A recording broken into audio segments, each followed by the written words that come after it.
Approach के बारे में कल हमने पढ़ा था, ठीक है। इसके बाद आज हम लोग आ रहे हैं डिफ्यूजन इंडिसेस के बारे में। नाउ डिफ्यूजन इंडिसेस क्या है? Uh diffusion index, as the name implies, is a measure of how widespread diffused a phenomenon is. सीधी सी बात है, जब हम इंडिकेटर्स के बारे में स्टडी कर रहे हैं कि इंडिकेटर्स किस तरीके से इंडिकेट कर रहा है इकोनॉमी का पैटर्न को। नॉर्मली हम लोग ये इंडिकेटर्स को क्यों पढ़ रहे हैं? इसका मेन मोटिव है that we will get to know about the pattern, economy जो हमारी किस तरफ मूव करने वाली है, इकोनॉमी ऊपर की तरफ जाएगी या नीचे की तरफ जाएगी। तो इंडिकेटर हमें एक नो डाउट आइडिया दे देता है, तो उसके हिसाब से हम काम करते हैं। So now there are different types of indicator, जिसमें डिफ्यूजन इंडेक्स क्या बता रहे हैं, हम लोग इसको डिफ्यूजन इंडेक्स से पढ़ रहे हैं, डिफ्यूजन इंडेक्सेस जिसको बोल रहे हैं डिफ्यूजन इंडेक्सेस। तो डिफ्यूजन इंडेक्स क्या है कि एक चीज, कोई भी चीज को लो आप, वो कितना उसका इम्पैक्ट कितना ज्यादा है उसको हम पढ़ रहे हैं। Is a measure of how widespread diffuse a phenomenon is, मतलब इकोनॉमी में, ओवरऑल इकोनॉमी में एक चीज कितना इंटेंस है, उसकी इंटेंसिटी कितनी है। We can set up diffusion index for leading indicators by counting the number of indicators that rise during a particular period and expressing it as a proportion of the total number of the lead indicators, and more desirably in a percentage form. इसमें हम लोग क्या करते हैं, हम लोग just एक pie chart निकालते हैं। जैसे बहुत सारे इंडिकेटर्स हमने स्टडी किया, like may be it is an employment, manufacturing capacity कितनी यूज हुई, इंफ्रास्ट्रक्चर डेवलपमेंट क्या हुआ, and there lot more, banking की पॉलिसीज क्या आई, there can be lot more indicators. तो बहुत हैं, तो मैं जस्ट XYZ नाम ले रही हूँ। तो ये XYZ जो है उसको हम एक पाई चार्ट के रूप में स्टडी कर सकते हैं, जहां पे हम उनका परसेंटेज, मतलब टोटल जो मेरे इंडिकेटर्स हैं, टोटल इकोनॉमी के जितने भी इंडिकेटर्स हैं, उन्होंने क्या रिप्रेजेंट किया, इकोनॉमी ऊपर की तरफ जाएगी या नीचे की तरफ, ऊपर जाएगी तो वो परसेंटेज क्या होगा, राइट। अब ये जो टोटल इकोनॉमिक इंडिकेटर जो है वो 100% है, राइट। अब उस 100% से, जैसे ये वाला इंडिकेटर मैं इसको पर्सनली लेके स्टडी कर रही हूँ, ये Y एक इंडिकेटर है, maybe stock market, Y जो है स्टॉक मार्केट एक इंडिकेटर है, या मैं बोल सकती हूँ बैंकिंग की जो पॉलिसीज है, this is also one indicator. तो ये इंडिकेटर, ये टोटल 100 में इसका रेशियो या इसका कंट्रीब्यूशन कितना है। We have studied different indicators. ऐसा तो नहीं है ना जब हम इकोनॉमिक इंडिकेटर्स पढ़े that time we are only considering one indicator, no, we are considering a lot more indicators, बहुत सारे वराइड इंडिकेटर्स हैं। तो वैरायटी ऑफ इंडिकेटर्स में वाई का कंट्रीब्यूशन कितना है वो हमको देखना है, right. And more desirably in a percentage form. If 5 out of say 10 leading indicators rise during a particular month, the diffusion index for that month will be 50%. अब यहाँ पे बता रहा है 10 में से अगर 5 इंडेक्स जो है, 5 इंडिकेटर्स राइज हो रहे हैं, इसका मतलब 10 इंडिकेटर्स हैं, 10 इंडिकेटर्स में 5 इंडिकेटर्स राइज हो रहे हैं, तो डिफ्यूजन इंडेक्स क्या बता रहा है, 50%. If in the next month the 7 rises, not necessarily including all the 5 which rose in the previous month, the index for that month will be 70%. The user must interpret the diffusion index relative to the levels of the index in the past. मतलब ये जो total indicators हैं, उन indicators में कितने percentage rise हो रहा है, कितना percentage actual में उसको portray कर रहा है। That is, अगर मैं बात करती हूँ 50 to 70% in the index is a stronger confirmation of a period of economic advance. We can normally interpret in that way. अगर 50% से 70% हो रहा है आपका diffusion index, मतलब आपके जो economic indicators हैं वो 50 to 70% राइज हो रहा है, राइज की तरफ, वी कैन एक्सपेक्ट कि डिफ्यूजन इंडेक्स जो है वो काफी इकोनॉमिक ग्रोथ या डेवलपमेंट को पोर्ट्रे कर रही है। Is this clear?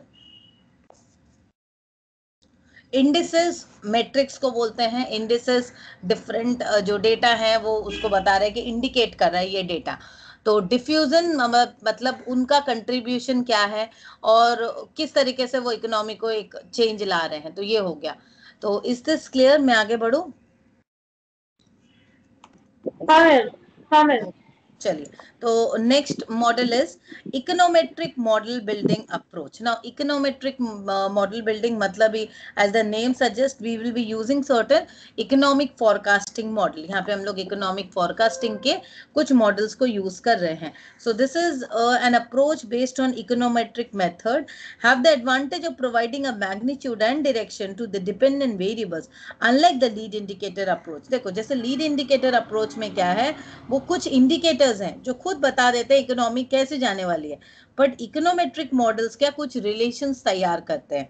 जैसे कुछ वेरिएबल्स हैं like X Y Z A B C, इनके बीच में एक रिलेशन तैयार किए. ऐसा तो नहीं है कि यहाँ पे जैसे हमने डिफ्यूजन इंडेक्स में भी देखा कि 10 में से हो सकता है 2 ही इंडेक्स ऊपर की तरफ जा रहे हैं या नीचे की तरफ वैरी कर रहे हैं, राइट. बट ऐसा नहीं है कि बाकी 8 कांस्टेंट होंगे, उनमें भी कुछ ना कुछ एक वेरिएशन आया होगा. तो next approach is econometric model building, जहां जो ज्यादा थोड़ा एडवांस्ड है. यहाँ पर क्या होता है, ये जो डिफरेंट जैसे एक्स वाई जेड ऐसे मैंने 6 वेरिएबल्स को लिया, ठीक है. ये 6 वेरिएबल्स में क्या रिलेशंस है, एक बढ़ेगा तो दूसरा पे क्या इम्पैक्ट होगा, दूसरा बढ़ेगा तीसरे पे क्या इम्पैक्ट होगा. तो ये क्या करते हैं, सबके बीच में जब हम रिलेशंस को तैयार करने की कोशिश करते हैं डिपेंडेंट और इंडिपेंडेंट के ऊपर, like one thing is dependent another is independent, तो क्या होगा, इसका रिजल्ट क्या होगा, ठीक है ना. तो ये हो गई. तो इसमें डेफिनेटली हमें एक क्लियर डायरेक्शन पता चलेगा कि अगर इकोनॉमी को मूव करना है, either it could be an upward trend और an downward trend, then what is going to be the magnitude, किस डायरेक्शन में मूव करेगी और कितना मूव करेगी, मैग्नीट्यूड एंड डायरेक्शन दोनों हमें समझ में आएगा, ठीक है. से GNP. However, the most user must understand that a precise estimate of the dependent variables forecast value for GNP obtained from the econometric model need not be seen as accurate one, because accuracy of the forecast will ultimately depend upon the quality of the data. आप कोई भी model use करो, lead indicator या quantitative econometric, कोई भी model use करो, वहां पे सारी चीजें किसके ऊपर हम लोग बेस हैं, डेटा के ऊपर. तो everything is based on the quality of the data. Data की क्वालिटी क्या है, right. The validity the validity of the assumption underlying the model, and above all upon the model builder's understanding of the underlying economic theory. Further, as stated in the Indian context, it must be noted that an econometric model for forecasting GNP is a planned economy. In a planned economy may not have much of a practical relevance because the planning priority may change significantly. देखो ये जो GNP हमारे Indian scenario की बात कर रहे हैं यहाँ पर, जहाँ पे प्लान्ड इकोनॉमी है, थोड़ा प्लान्ड है, हम लोग के यहाँ पे गवर्नमेंट का एक मेजर कंट्रीब्यूशन रहता है, वो अपने हिसाब से सोचते हैं. तो यहाँ पर जो इकोनोमेट्रिक मॉडल है, हम जितना भी फोरकास्टिंग कर लें, हमने देखा इस वेरिएबल का इतना परसेंटेज इम्पैक्ट होगा 20%, इस वेरिएबल का 5%, ऐसे तरह हम कितना भी एक रिलेशन तैयार कर ले या एक एस्टिमेट कर ले, बट एक एक्यूरेट मेजर नहीं मिल पाता, बिकॉज हमारी Indian economy much of plan. तो जितनी ज्यादा प्लान होगी वहां पे प्रैक्टिकल रेलेवेंस नहीं होता, बिकॉज मैक्सिमम चीजें क्या होती है, वो प्लानिंग प्रायोरिटीज के ऊपर डिपेंड करती है, which is in the government regulations and all fiscal policy and control mechanism, ठीक है. तो economic models can be meaningful for future projection if and only if the estimated coefficients like the intercept A and slope B in linear regression models are found to be acceptable in respect of stability over time. यहाँ पर क्या बता रहा है, हम लोग जब econometric model बनाते हैं, इकोनोमेट्रिक मॉडल क्या इस तरीके से, जैसे मैं एक बेसिक एग्जांपल देती हूँ, ये हमारा एक्स एक्सिस है, ये हमारा वाई एक्सिस है, फाइन. जब हम लोग बनाते हैं एक रिलेशनशिप तैयार करते हैं, तो हमारा ना कुछ इस तरीके का एक पहले हम लोग कोऑर्डिनेट्स को मीट करवाते हैं, उसके बाद उसके एक लाइन ड्रॉ करते हैं, देन वो कर्व ऐसे बने, या कर्व फिर वो हो सकता है नीचे की तरफ बने, तो किस तरीके से हमारा कर्व बन रहा है, ठीक है. तो नाउ डेफिनेटली ये हमें क्लियर इंडिकेशन समझ में आ रहा है कि ये कैसे कैसे बढ़ रहा है या घट रहा है, उसके हिसाब से हमारा यहाँ पर ये कर्व बन रहा है, फाइन. तो ये हमारा जो इंटरसेप्ट है, ये स्लोप है जो है हमारा, ये इनके बीच में एक कोएफिशिएंट रहता है, coefficient of correlation, correlation of coefficient बोलते हैं हम. तो ये जो कोएफिशिएंट है, एस्टिमेटेड कोएफिशिएंट का क्या रिलेशन है, इसका मतलब सीधी सी बात है, x का अगर मुझे प्रोजेक्शन करना है which is dependent on y, तो y की वैल्यू ऊपर होगी तो x का, अब x के संग y का क्या रिलेशन है, ये कोरिलेशन में हम लोग यही स्टडी करते हैं ना कि x और y का कैसा रिलेशन है। दोनों दोस्त हैं, x और y क्या पॉजिटिव रिलेशन है, लोग दोनों संग चलने वाले हैं, या x और y एंटी है, नेगेटिव में लेती हूँ, चलो नेगेटिव है। तो इसमें क्या होगा, अगर ये दोस्त हैं तो दोनों संग संग ऊपर जाएंगे, x और y ऊपर दोनों संग संग चल रहे हैं, ठीक है। और अगर ऐसा कुछ हो, x नीचे की तरफ जा रहा है, y ऊपर की तरफ जा रहा है, ऐसा भी हो सकता है ना। तो it could be anything, either there could be a positive relation और there could be a negative relation. किस तरह का रिलेशन है, तो कोरिलेशन यही डिटरमाइन करता है कि रिलेशन किस तरीके का है। ओके, तो ये हो गया। तो हमें ये देखना पड़ेगा कि ये जो इंटरसेप्ट है या ये जो कोरिलेशन है, जिसके जैसे मैं x और y का एक रिलेशन निकालना चाह रही हूँ, वो क्या स्टेबल है। मैं अगर बात कर रही हूँ कि बैंकिंग में प्रॉफिटेबिलिटी, बैंकिंग शेयर्स में प्रॉफिटेबिलिटी दिख रही है, चलो इन्वेस्टमेंट कर दे, तो ये बैंकिंग शेयर में जो प्रॉफिटेबिलिटी दिख रही है वो क्यों दिख रही है आपको, हो सकता है आपने कोई पॉलिसीज देखी होंगी कि भाई गवर्नमेंट ने ऐसी पॉलिसीज लेकर आई, तो मुझे ये देखना पड़ेगा ये जो मैंने एक प्रोजेक्शन की है, ये जो एक रिलेशन तैयार किया, कोरिलेशन तैयार किया है एक्स का कि banking shares will have a positive trend, तो ये वाई किसके ऊपर बेस करके, गवर्नमेंट की पॉलिसीज के ऊपर। तो ये क्या रिलेशन स्टेबल है। देखो एकदम प्रैक्टिकल भाषा में इसको समझनी है, ज्यादा थ्योरेटिकल समझने से नहीं होगा, आपको प्रैक्टिकल समझना है कि आप जो चीजों का एस्टिमेट निकाल रहे हो वो कितना स्टेबल है। सबसे पहले आपको कोरिलेशन समझना है। जब हम इकोनोमेट्रिक मॉडल पढ़ते हैं तो एक्स और वाई के बीच में रिलेशन कैसा है, पॉजिटिव है, नेगेटिव है, लीनियर है, किस तरीके का। सेकेंड थिंग, उसके बीच में स्टेबिलिटी कितनी है। अगर समझ नहीं आ रहा तो प्लीज अनम्यूट करके बोलिए। नहीं आ रहा है, नहीं आ रहा है मतलब आ रहा है, समझ में नहीं आ आ रहा रहा है। है मेरे अच्छा अच्छा ठीक है। आ रहा नहीं वो है नहीं ऐड हो गया ना तो कंफ्यूज हो गई मैं। मेरे को बस एक चीज, ये जो जिसके ऊपर मतलब बेस करके हम लोग इसका पैटर्न कैलकुलेट करेंगे, जैसे कि कोई 5 पैरामीटर हो या 6 पैरामीटर हो, हाँ उसमें वो सारे पैरामीटर्स क्या क्या है, वो वैसा कुछ है क्या? हाँ, वो पैरामीटर्स हम लोग आगे आ रहे हैं उसके बारे में, अच्छा वो अच्छा, ठीक है पैरामीटर्स ठीक है, आगे हम लोग ओके। आएंगे। डिफरेंट पैरामीटर जैसे हमने कल लीड इंडिकेटर अप्रोच में देखा था कि कल ही हमने इंडिकेटर्स के बारे में पढ़ा था कि बहुत सारे इंडिकेटर्स हैं। जैसे लीड इंडिकेटर अगर किसी को मानना है तो वो जिगजैग नहीं होना चाहिए, ऐसे सब। फिर हमने देखा था कि मैन्युफैक्चरिंग कैपेसिटी कितनी यूटिलाइज्ड हो रही है, कंस्ट्रक्शन कितना हो रहा है, कॉर्पोरेट प्रॉफिट्स क्या है, फिस्कल पॉलिसी, मॉनिटरी पॉलिसी, ऐसे डिफरेंट पॉलिसीज हैं, ठीक है। हाँ और भी आगे हम पढ़ेंगे इसको। अब आगे हम लोग का नेक्स्ट अप्रोच जो है जीएनपी मॉडल बिल्डिंग अप्रोच। अब जीएनपी मॉडल पे आ जा रहे हैं। The GNP model building approach forecast GNP in the short run by estimating the magnitude of the various components constituting GNP. GNP gross national product, हमारे country का gross national product क्या है।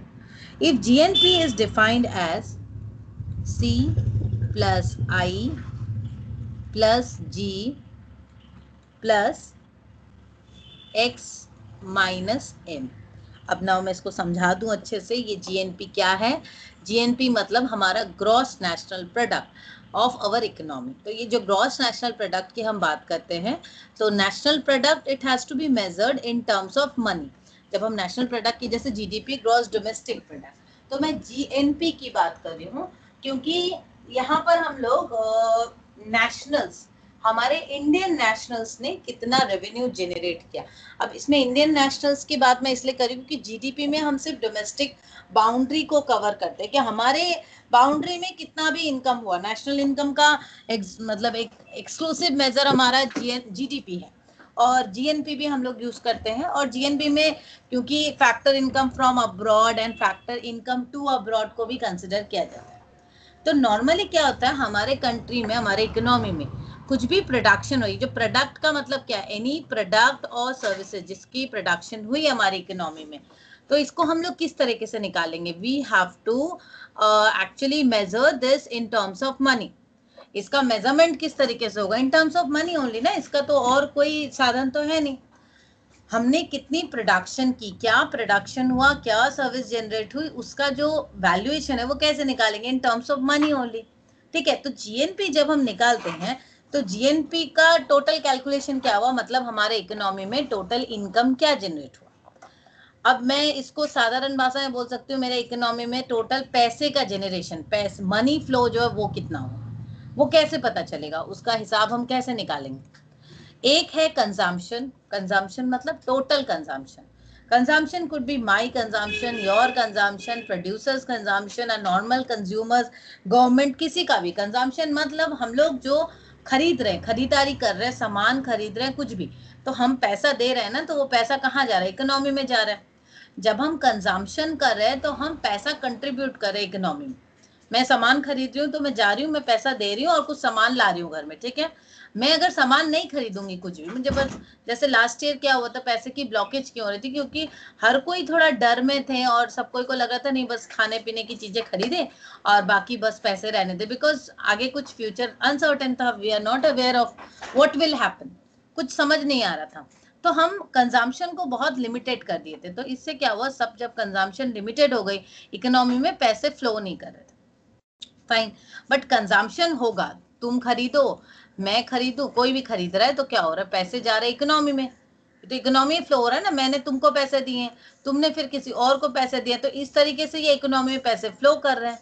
तो ये एक मेजर है जीएनपी में, मैंने पहले डाला कंजम्पशन। फिर हो गए आपकी इन्वेस्टमेंट। इन्वेस्टमेंट मतलब मैंने जो इन्वेस्टमेंट कहाँ से आएगी, आदमी के पास इन्वेस्टमेंट कहाँ से होगा। इन्वेस्टमेंट मतलब जो भी पैसे हम बैंकिंग सेक्टर हो, नॉन बैंकिंग हो, किसी भी रूप में इन्वेस्ट कर रहे हैं, तो कहाँ से आती है, पहले जो नॉर्मल पॉपुलेशन है, लोग हैं, वो क्या करते हैं, इनकम करते हैं। इनकम से हमारा कंजम्पशन हुआ, कंजम्पशन करने के बाद जो बचा वो हमारी हुई सेविंग। सेविंग हम क्या करते हैं, इन्वेस्टमेंट करते हैं। दिस वॉज माई इनकम, जिसको हम वाई के रूप में दिखाते हैं, वाई भी दिखाते हैं, ठीक है। और Y minus C is my saving, and saving, जितना सेविंग होगी उतनी इन्वेस्टमेंट होगी, और जितना इन्वेस्टमेंट होगा वो आपके बैंकिंग हो या ऑर्गेनाइज सेक्टर में अगर जाता है तो हमारे ओवरऑल प्रोडक्शन कैपेसिटीज वगैरह बढ़ती है, ठीक है, ऐसा होता है। सो सी प्लस आई प्लस जी। अब देखो, मैंने कंजम्पशन बताया, कंजम्पशन मतलब हम जो कंजम्पशन कर रहे हैं, कंजम्पशन के बाद हो गया आपका इन्वेस्टमेंट। अब हो गई गवर्नमेंट की स्पेंडिंग, गवर्नमेंट क्या खर्च कर रहा है, गवर्नमेंट क्या पैसे खर्च कर रहा है। गवर्नमेंट जो पैसे खर्च करता है वो भी तो गवर्नमेंट के जो पब्लिक एक्सपेंडिचर के पीछे तो खर्च होता है ना, हॉस्पिटल्स हो, स्कूल्स हो। अब गवर्नमेंट जैसे इतनी सारी रैलियां कर रहे हैं, उस पर भी खर्च हो रहा है, तो वो सब क्या हो गया, तो गवर्नमेंट भी जो खर्च करे तो इकोनॉमी में तो पैसे आ रहे हैं ना कैसे ना कैसे। Plus X minus M, X का मतलब हो गया कितना एक्सपोर्ट हुआ, एक्सपोर्ट होने से पैसे इन होते हैं ना, तो plus export minus import, import होने से हमारा फॉरेन एक्सचेंज रिजर्व जाता है बाहर, माइनस इंपोर्ट, तो ये टोटल मिला के हमारा जीएनपी का कैलकुलेशन होता है, ठीक है, समझ में आया। ये जी का मतलब किस, गवर्नमेंट स्पेंडिंग, गवर्नमेंट जो खर्च कर रहा है वो भी तो इकोनॉमी में ही आता है ना पैसा। अच्छा, अब गवर्नमेंट जो इतनी रैलियां स्पेंडिंग। कर रहे हैं, इतना जो खर्च हो रहा है, टेंट का, फूल माला का, इसका उसका, तो इकोनॉमी तो पैसे आ ही रहे हैं ना, अच्छा ही तो रैली हो रही है। हाँ, और इन्वेस्टमेंट मतलब गवर्नमेंट जाके हॉस्पिटल बना रहा है, ये सारा हो गया इन्वेस्टमेंट, नहीं, राइट? इन्वेस्टमेंट हमारा इन्वेस्टमेंट, हम जो इन्वेस्टमेंट करते हैं बैंक में, नॉर्मल कंज्यूमर के पॉइंट ऑफ व्यू से सोचो, देखो हम जो नॉर्मल जो हाउस होल्ड्स है ना, हमारे जो छोटे छोटे घर हैं, हम लोग जो छोटे छोटे जो हाँ, हाउस होल्ड्स हैं, हाउस होल्ड मतलब क्या, जिस जो घर गृहस्थी जिनकी होती है छोटी छोटी, तो हमारा जो है हाँ, ना, हमारा कंट्रीब्यूशन सबसे ज्यादा होता है इकोनॉमी में। हम लोग छोटी छोटी हाँ, सेविंग्स करते हैं, बैंक में डालते हैं, फिर वो बैंक प्रोड्यूसर्स को लोन के रूप में देता है, मैन्युफैक्चरर को या इवन गवर्नमेंट को। तो हमारा जो ये हाँ, छोटी छोटी सेविंग है ना, ये बहुत बड़ा कंट्रीब्यूशन है ओवरऑल इकोनॉमी के लिए, ओके, ठीक है। ठीक है। हाँ, तो जी हाँ, अभी मैंने सिर्फ जीएनपी बताया, व्हाट इज जीएनपी। अभी जीएनपी के मॉडल हाँ, बिल्डिंग अप्रोच पे हम आते हैं, ओके। ठीक है। To estimate this component, the forecaster relies extensively on the budget estimate of the central and state government. The सोच देखो, अब हमको जो एस्टिमेट करना है कि कितना कंजम्पशन होगा, कितना इन्वेस्टमेंट होगा, कितना गवर्नमेंट, ये जो डिफरेंट जो हमारे टर्मिनोलॉजी अपने पढ़ा, कितना कहाँ से आएगा, तो उसके लिए हमें सबसे ज्यादा रिलाई करना पड़ेगा गवर्नमेंट के बजट पे, इधर वो सेंट्रल बजट हो या हमारा स्टेट बजट हो, ये दोनों ही हमको एक ओवरऑल एस्टिमेट बताएगा, right. The socio-economic surveys carried out by the government and private agencies and the field data collected for this purpose. Once the forecaster estimates these major components, he adds them together to come up with his estimates of the GNP. He tests the forecast for internal consistency because of the interrelatedness of the GNP accounts. अब देखो आपने ये forecast कर लिया, forecaster ने estimate किया ये सारे कंपोनेंट्स को, अब ये सबको हमें ऐड करना पड़ेगा। जैसे तुम एक फोरकास्टर हो, तुमने ये सारे एस्टिमेट को ऐड किया, उसके बाद मतलब सबको निकाला, फिर ऐड किया, together come up with this estimate of the GNP. अब आप एक एस्टिमेट निकालोगे ना कि भाई कंजम्पशन कितना हो सकता है, इन्वेस्टमेंट कितना होगा, गवर्नमेंट स्पेंडिंग कितनी होगी, एक्सपोर्ट बढ़ेगा या इंपोर्ट घटेगा, क्या होगा, whatever. He tests the forecast for internal consistency because of the interrelatedness of the GNP account. अब मैंने जो forecast किया उसको हम टेस्ट भी कर सकते हैं कि भाई consistent है या नहीं। For example, a given level of consumption implies a certain level of savings, which affects business investment, which in turn affects production activities and thus affect income and savings. अब देखो सीधा सा हिसाब है, हमें पुराने जो ट्रेंड एनालिसिस करने होंगे। जब हम फोरकास्ट को एस्टिमेट कर रहे हैं, मैं आज यहाँ पे खड़ी हूँ, सपोज लेट्स से मैं यहाँ पे खड़ी हूँ, मुझे नेक्स्ट ईयर का फोरकास्ट करना है आफ्टर 1 ईयर। ये मैं आफ्टर 1 ईयर का फोरकास्ट करना चाह रही हूँ कि कैसे कैसे होगा, क्या जीएनपी हो सकती है। तो जीएनपी के मैं डिफरेंट कंपोनेंट्स को स्टडी कर रही हूँ कि कंजम्पशन क्या होगा, इन्वेस्टमेंट क्या हो सकती है, गवर्नमेंट स्पेंडिंग क्या होगी, एक्सपोर्ट क्या होगा, इंपोर्ट क्या होगा, उसके हिसाब से। अब देखो क्यों हम ये देख रहे हैं, अगर एक किसी की वाई इनकम जो है वो 100 रुपीज है, अब उसमें से वाई में से अगर वो 20% कंजम्पशन कर रहा है, इसका मतलब 80% वो इन्वेस्टमेंट करेगा, सेविंग करके इन्वेस्टमेंट करेगा। अब इन्वेस्टमेंट करेगा तो इकोनॉमी में इतने पैसे घुसेंगे, फ्लो बढ़ जाएगा इकोनॉमी में। ऑन दी कॉन्ट्ररी, अगर एक आदमी 80% उसका कंजम्पशन ही हो रहा है, तो बचा कितना, 20% बचा ना उसके पास इन्वेस्टमेंट के लिए।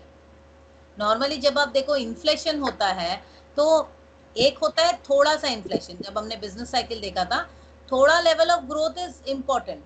बट अगर वही जैसे 10 रुपया बढ़ा, 10 से 12 हुआ, 12 से 13 हुआ, ठीक है, थोड़ा थोड़ा बढ़ रहा है साल से, दिस इज नॉर्मल, ऐसा इन्फ्लेशन होता है और रेट्स बढ़ते हैं।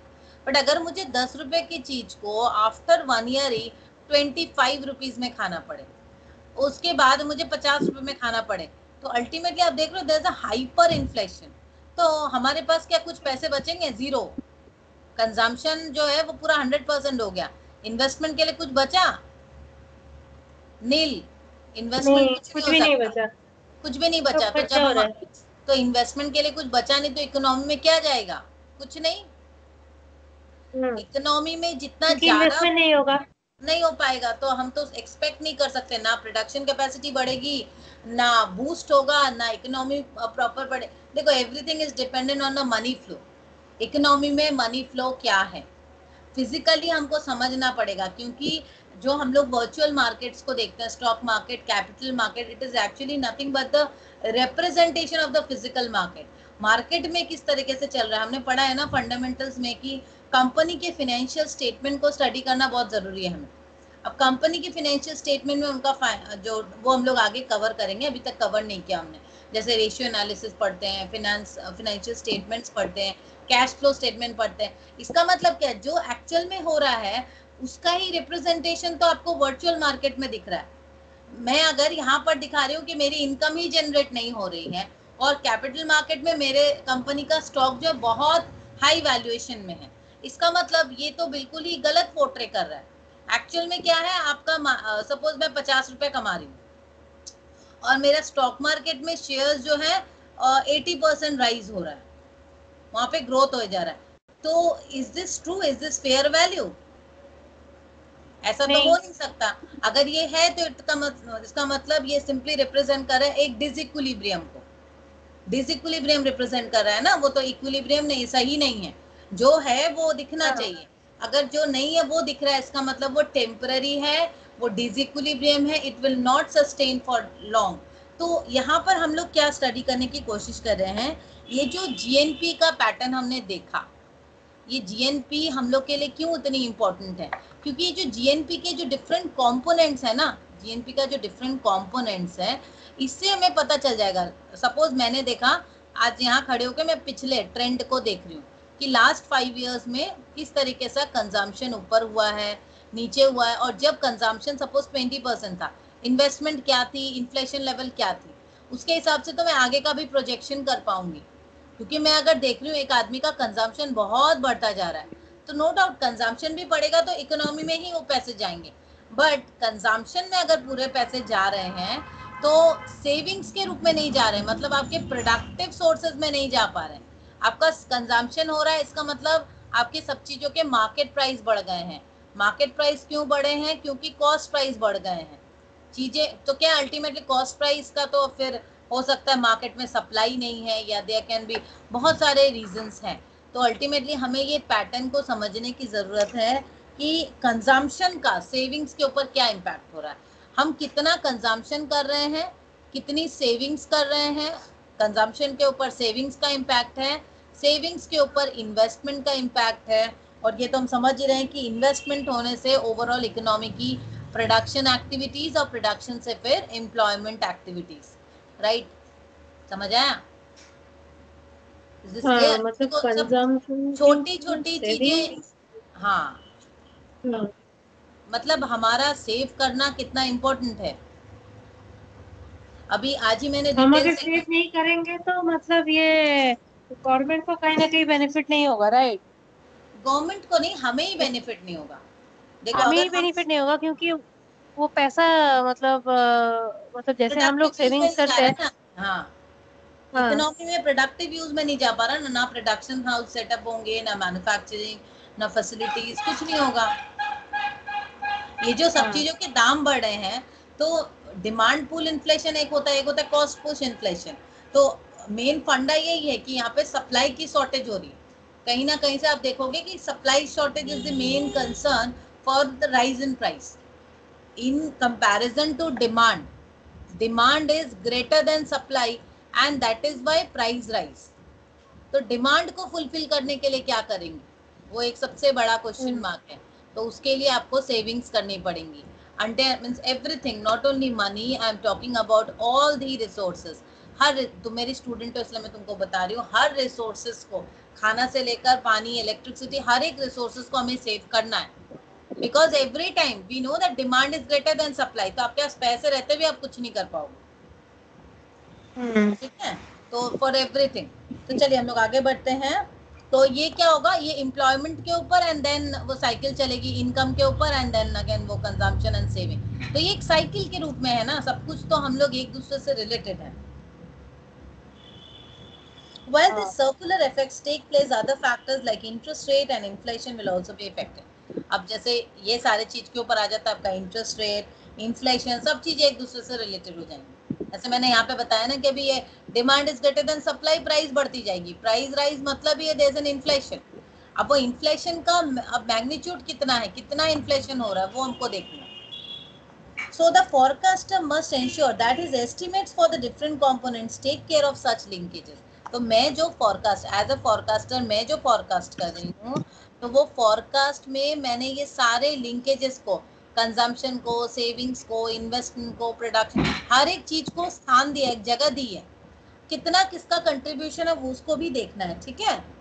Apart from testing the forecast for internal consistency, the forecaster also examines it for the external consistency by comparing it with forecast obtained under other methods like the econometric model building approach। तो ये GNP के संग econometric model building को हम calculate करते हैं, मतलब दोनों को mix करते हैं।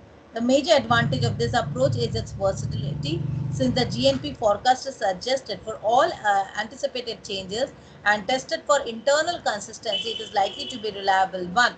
ये जो GNP मेजर्स है ना, ये बहुत ज़्यादा वर्सेटाइल है, बहुत फ्लेक्सिबल है, और GNP में हम क्या इंटरनल कंसिस्टेंसी को चेक कर रहे हैं बार बार, तो रिलायबल भी हो जाता है। But the approach is data demanding. अब सभी चीज़ों में डेटा, तो हमारे इट कॉल्स फॉर डेटा, तो डेटा कलेक्शन सबसे एक्यूरेट होनी चाहिए, बिकॉज कहीं पे भी कुछ गड़बड़ ना हो। The approach has been succinctly described by Lewis and Turner as an effort to build a view of the short-run business outlook that is comprehensive, that is as quantitatively precise as the state of our knowledge permits, that is internally consistent that draws upon rather than sidestep all the persistent insights of modern aggregative economics, but at the same time does not make a fetish of the theoretical rigor. देखो यहाँ पर जो Levi's and Turner ने एक ही चीज बताई है कि हमें क्वांटिटेटिव फिगर्स पे ध्यान देना है, जितना अपने नॉलेज परमिट करे, जितना हम जानकारी ले सकें, बट सिर्फ थ्योरी और एग्रीगेट ऑफ फैक्ट्स को लेकर नहीं चलना है। सिर्फ थ्योरी में आपने बहुत ज्ञान अर्जित कर लिया, but ultimately implementation is nothing. So you need to have a very clear demarcation between your theoretical and practical knowledge, right? Instead, the technique seeks to exploit any and all evidences of business prospect and may come to hand. It is particularly distinguished from pure econometric model building by its heavy use of data concerning the advanced plans and commitment of certain spending groups, and it retains a sizable place for judgment and free hand adjustments. Right? इसमें जो भी हम करते हैं इसमें adjustments की भी जगह होनी चाहिए. लास्ट जो हमारा जो टॉपिक है आज के लिए, जो हम लोग मार्केट एनालिसिस में कर रहे थे, इसमें आ जाता है economic forecasting in India. The state of the art of the business or economic forecasting in India suggests that economic forecasting is yet to acquire a professional stature in the country. ये जब लिखा गया था उस time में बताई गई थी कि अभी तक हमें डेवलपमेंट चाहिए, बट आज की डेट में इकोनॉमिक फोरकास्टिंग अच्छी ही है, हमारे इंडिया में काफ़ी डेवलप हो गई है. Though some projection on the major macroeconomic variables are made by the government की प्लानिंग कमीशन या बॉडी है like centre for monitoring Indian economy and Commerce Research Bureau, there appears to be no agency like the National Bureau of Economic Research in the US that has done extensive research in forecasting business cycle. यहाँ पे बता रहे US में जैसे एक agency है national bureau of economic research, वैसे हमारे इंडिया में नहीं है. ये उस टाइम की बात है. आज की डेट में हमारे यहाँ पे काफ़ी डेवलपमेंट्स हो चुके हैं और काफ़ी अच्छे से रिसर्च भी हो रही है about forecasting models and tools. बहुत सारे रिसर्च हो रहे हैं. So this was all for today.